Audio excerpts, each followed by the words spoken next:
Hasil penyelidikan kita, pemeriksaan kita ternyata hanya 7 orang. Ini mendatangi korban atas nama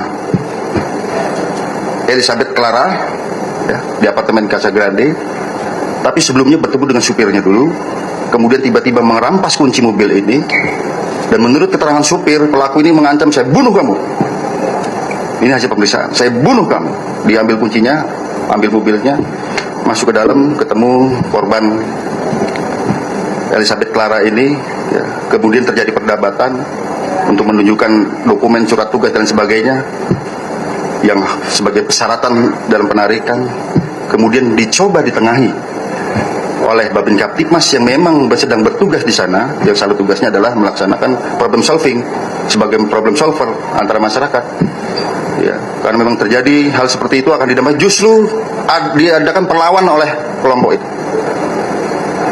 Jadi kalau sekedar memaki, ini bukan memaki rekan-rekan sekalian ya, tetapi adanya paksaan fisik maupun psikis sehingga petugas yang sendirian itu bisa berbuat atau tidak berbuat. Bukan hanya sekedar memaki, ada ancaman fisik maupun psikis dan ancaman kekerasan. Sehingga kami terapkan pasal 214 KUHP, pengancaman terhadap petugas dengan ancaman maksimal 7 tahun. Dan ini peringatan juga, artinya pada kesempatan ini rekan-rekan sekalian ya, apabila fenomena ini terjadi lagi, ingat kami adalah representasi pemerintah dan dilindungi oleh undang-undang sebagai penegak hukum, pelindung dan pengayom masyarakat ya. Diancam hukuman 7 tahun apabila 2 orang atau lebih melakukan perlawanan terhadap petugas yang sedang melaksanakan tugas ini.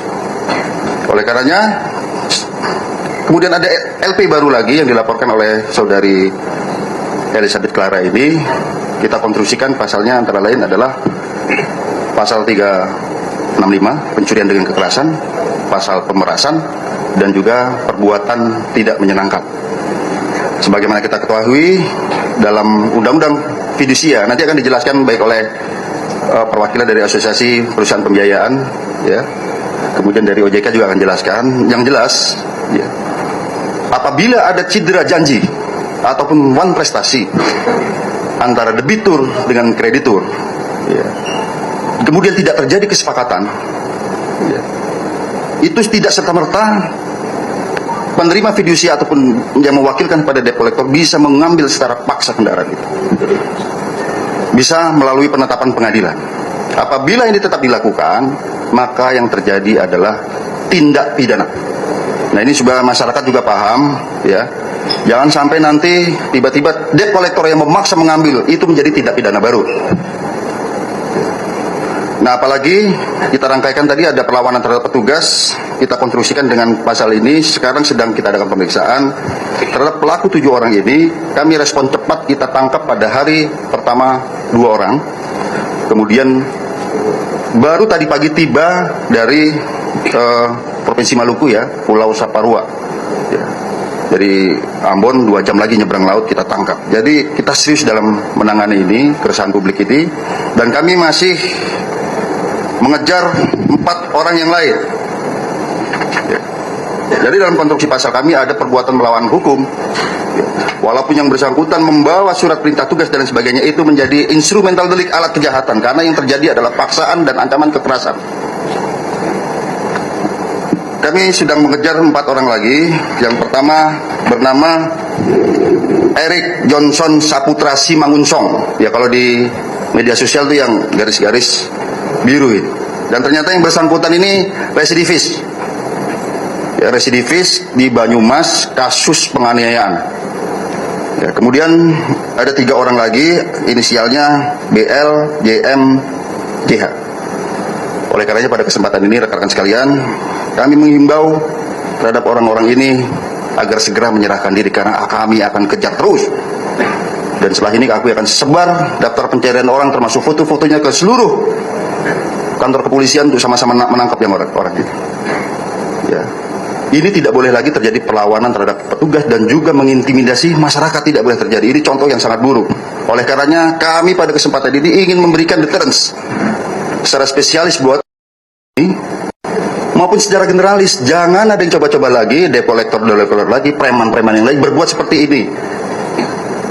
khususnya di wilayah hukum Polda Metro Jaya. Jadi veteran secara spesialis maupun generalis, kami akan kejar. Ya.